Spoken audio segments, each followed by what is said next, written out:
Taurus, Leo, Scorpio, and Aquarius, welcome in again. This is part 2 of the series of collective readings. I will not be doing individual readings for the individual signs, not yet. I am trying to finish up this 4-part series for the collective, and I started with mutable signs. So if you're cross-watching and you're looking for your particular person or would like to maybe see what was in the energy for those readings, I will leave the description in the end of the video. Also, I have finished the 4-part series for the cardinal reading. So also, if you're looking for Gemini, Sagittarius, Virgo, Pisces, Aries, Cancer, Libra, and Capricorn, they are in my playlist, and I will leave that at the end of the video also. So let's get into part 2 and see what the energies are trying to tell us here. The last reading was very interesting. So I want to say right off the bat, the energy shifted about, 10 minutes in. Sometimes this happens, okay? Collectively speaking, we're talking about 4 signs of energy. And the reason I do this is because all of these signs have links, okay? And I don't want to have to get into details about that, but I feel like mutable signs share particular things. So do cardinal signs, so do fixed signs. So that's the way I want to approach this. So let's get into the reading here. I'm just trying to shuffle them up a little bit. Let's see what wants to come out. So Taurus, Leo, Scorpio, and Aquarius. What would we like to know? Whose energy is going to pop out? What story are we going to tell? Okay. We have the 10 of Wands right off the bat, okay? Very interesting because the 10 of Wands exposed itself in the last reading too. You just have to check that out. You have to check that out. So the 10 of Wands talks about burdens, talks about things that are in your way. Could be a bunch of the brain trying to tell you something and you're listening to it. Could be that you've got your guards up, you've been hurt in the past. I don't know, we're going to have to find out what this energy is. A little too soon to say. But something's got you burdened, okay? I'm going to go ahead and draw here. You're looking out. You're looking into somebody or somebody is looking into you. This could be somebody is traveling or going to travel. But when we're followed by the 10 of Wands, okay, this follows the 10 of Wands and it goes backwards down to 2. So from 10 to 2 is 8. So there's something here that's permanent. You notice that wand that's fixed to the wall right there. And what that kind of tells me is that maybe you're feeling stuck. That you're feeling that moving forward, maybe a codependent type scenario could be. Doesn't have to be. This may change. Like I said, the energy may change. But when you go backwards, it feels to me that it's just what I'm saying. It's like you've took a step back. From 10 to 2. So maybe something's also lightening up and you're looking into something, but you feel kind of stuck in it. Okay. What this could be, emotions right now. The wands have kind of a double side. Could be communication. Could be, like I said, somebody's looking into you, putting up a wall. I feel like right now, somebody's watching you. Somebody's looking at you. I'm going to draw a card here. Yeah.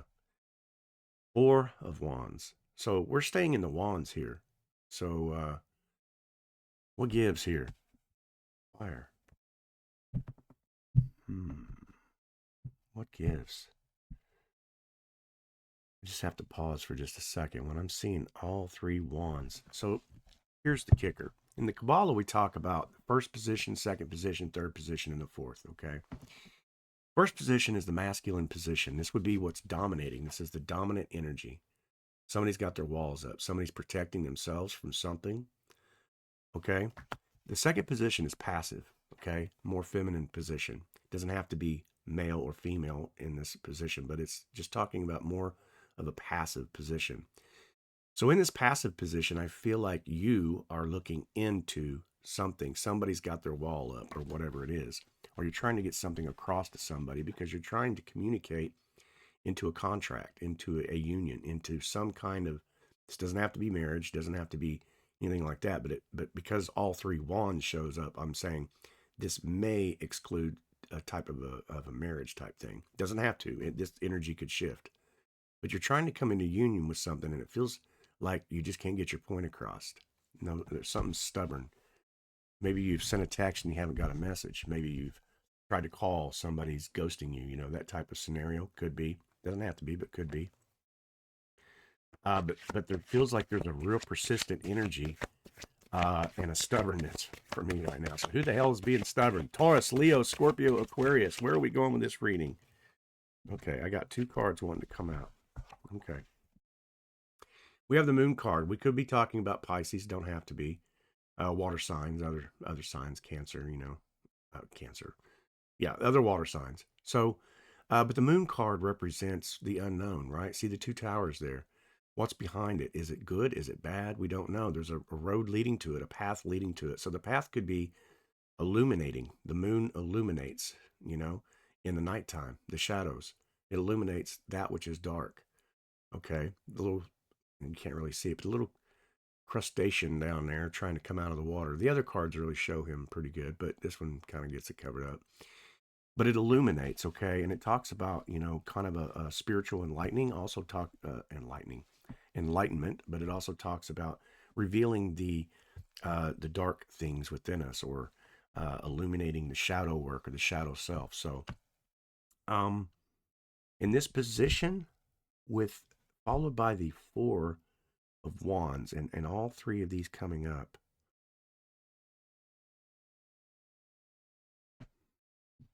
you're just wanting to know something. You're wanting to know, and you're trying to make a choice about this.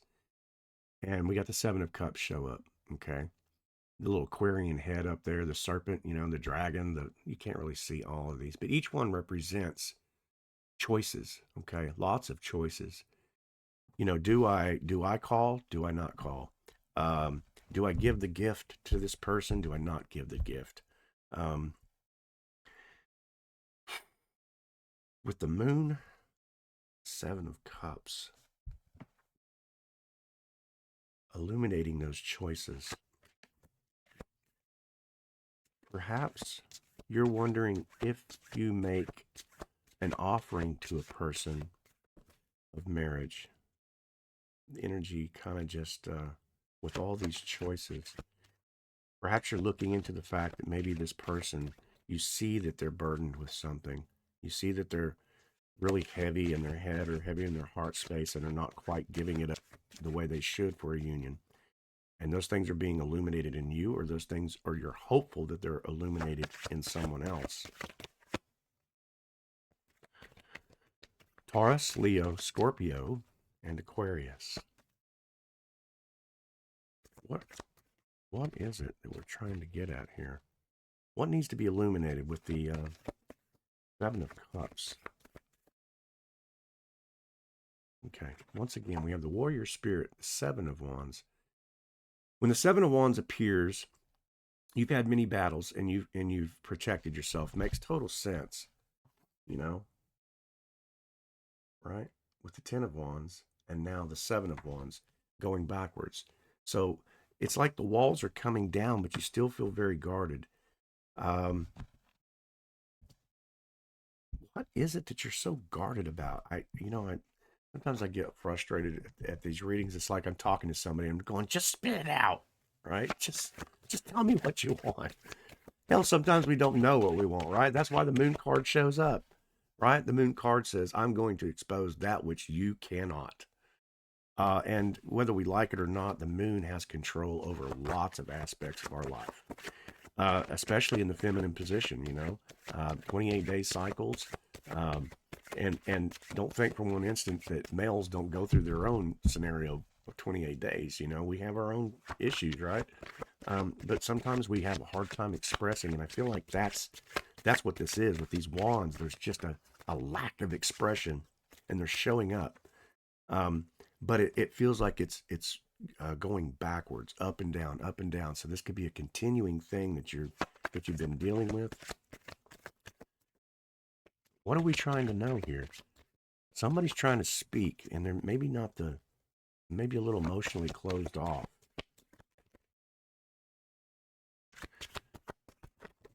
Okay, so we had a bunch of cards come out here. Yeah, I'm not going to do that. That was just a bad shuffle. Too many plopped out. Can't accept it. All right.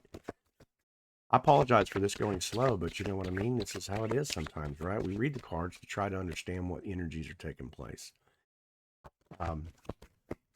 And I shall say along the way, like I said, if you're really wanting to cross watch and check out what your person or thing that you're thinking about, this would be a good scenario to go check out those other signs, the mutable signs and the cardinal signs. So I'm going to pull here.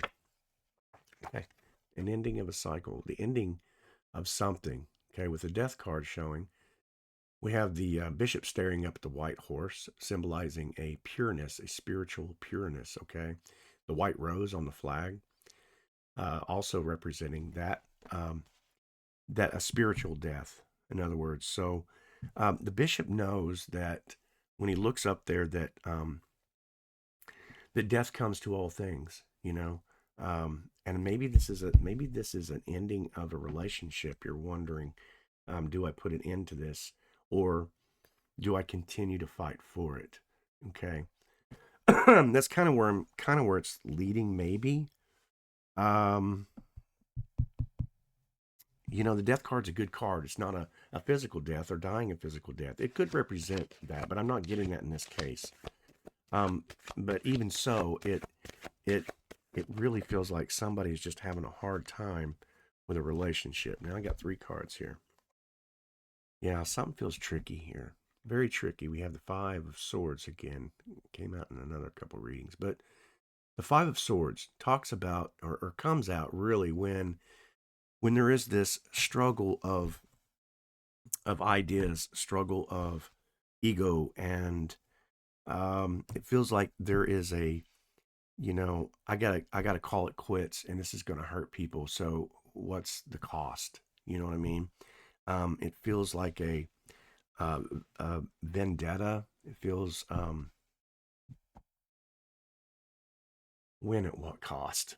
You know, I wish I could put that into words, but the way these cards are falling, it's just not giving me a whole lot to go by.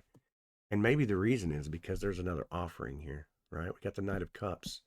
He's the lover, right? The romance. There's something here, and that's part of this 7 of Cups, I'm going to guess. Some of those choices that's got to be made. You know, do I end this? I have somebody else that I like. There's somebody else on my mind. There's another situation taking place. This just keeps me right there in the 9. See, we're staying in the 10. We had the 10 of Wands, right? The 7 of Wands, the 4 of Wands in the mixed.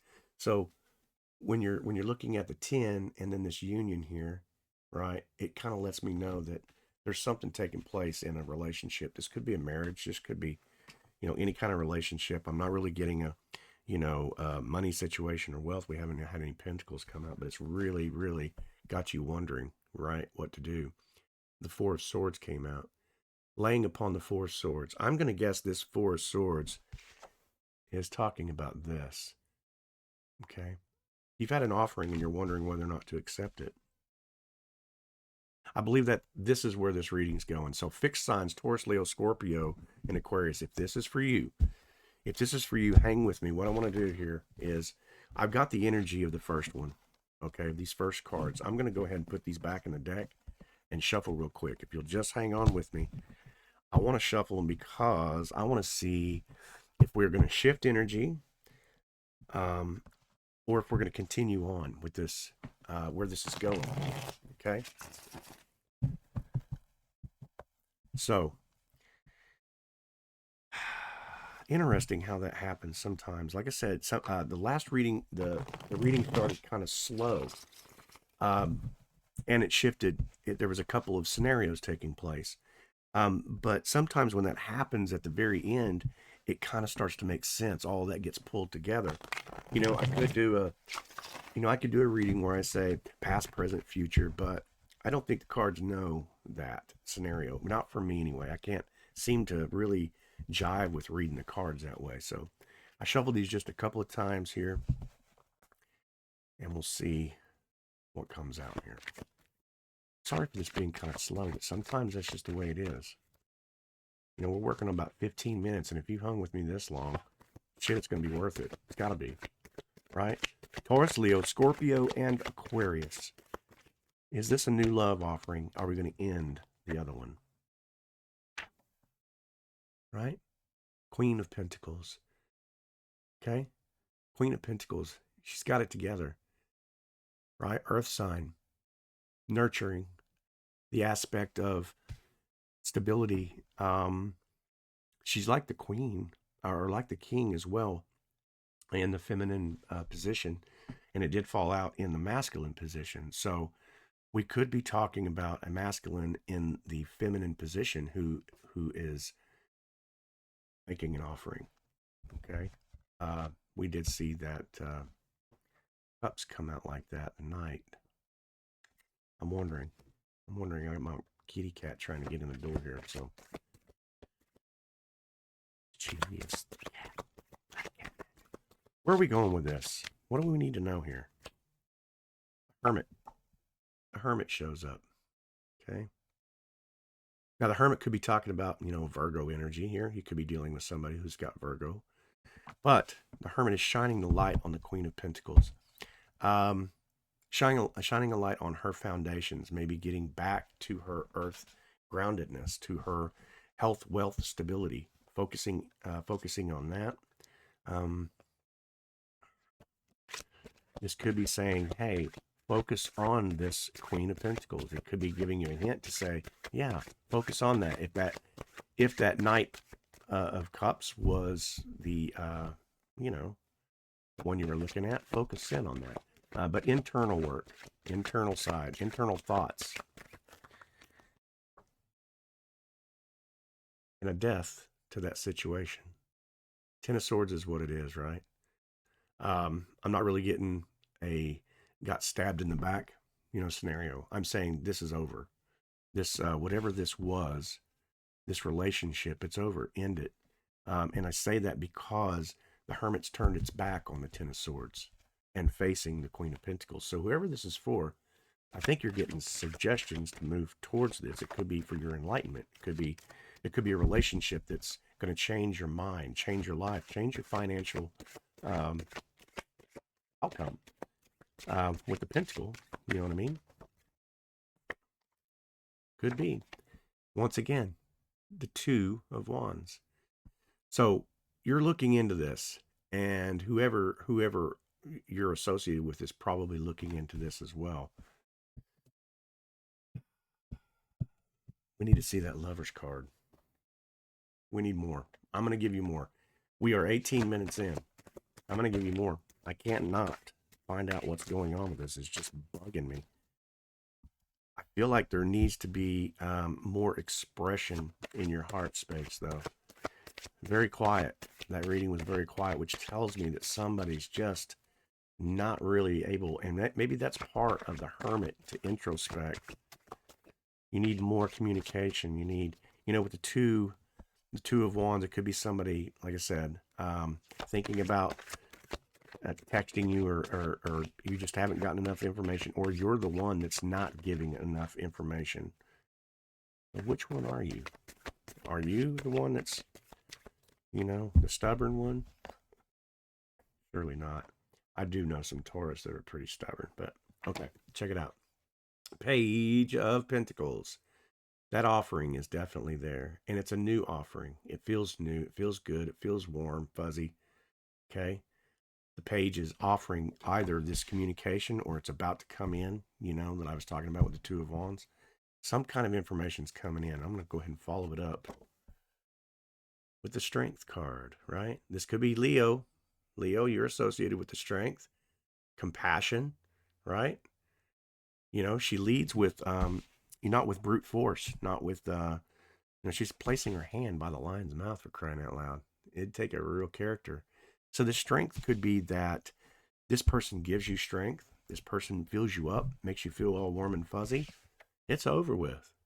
It's over. You're done. You know, I really want to see that Lover's card. What is the deal? Come on, somebody, just the strength to speak. That would be nice, right? Say something already. Here we go. Right. Queen of Swords explains it all. Look, the Queen is no nonsense. This is communication, most definitely, and it's stern. In other words, this may hit you and jolt you a little bit, okay? The Queen is not the best at communication. She's really not. The reason is because she's been there, done that, and I don't have to fool around anymore. I can be stern. I can say exactly what I feel. So I feel like she's looking away from strength. So that kind of tells me that somebody has a little hard time communicating. Here's the kicker. We could sit here all day long until we pull this Lover's card, and eventually it's going to show up. Okay, if this is a new relationship, then I'm going to say that this is the lesson that the Queen is giving, okay? Introspection. You have two of them. One who is an amazing has the amazing ability, over here, the amazing ability to speak. She's grounded, earth. She's into herself. She understands completely about the whole communication thing because she didn't get that pentacle by not being able to communicate. Even though this beautiful queen right here sits and has this stealthy sword, but it's double-edged, okay? And it means that you might be a little bit cutting, or this person might be a little bit cutting, but I got a feeling it may be you. With the wands that showed up, it just tells me that somebody has a hard time of expressing themselves. 2026 is the year to get over that. It's time for Taurus, Leo, Scorpio, and Aquarius to stop allowing their true feelings to come out. And a lot of times I think it's just that, you don't want to offend people. You're very forward, very, very forward. And you don't have a problem with speaking your mind. It's just sometimes it can come across real stern or cross. And then sometimes there's it's no nonsense. In other words, just like the Queen of Swords. I don't take tomfoolery, or that's kind of an old thing. I don't bullshit around and get right straight to the point. Okay. So lighten up, get in your heart space, accept the romance, accept that this relationship that you're in or whatever it is, I just didn't really get a whole lot pertaining to, say, work related or anything like that. But I feel like your relationship, you're asking to make a decision. It's done. You had the 7 of Cups showing up, asking you, analyze all these choices that you have. So accept the death, accept the 10, and let's move forward. I believe that you were being shown to move towards that Queen of Pentacles, right? And that is the emotional health, wealth, stability type card. And I feel like it'll benefit you. So, okay. So fixed signs. I think this is about it for part 2. Like I said, if you'd like to check out and cross watch, maybe for that person may be involved with this, if you can go or check out the mutable signs or cardinal signs on steampunkpsyche, it's in my playlist. I'm going to leave a video or playlist video. You know how that works. So anyway, I appreciate you guys stopping in, and I'll see you on part 3. All right. Bye-bye.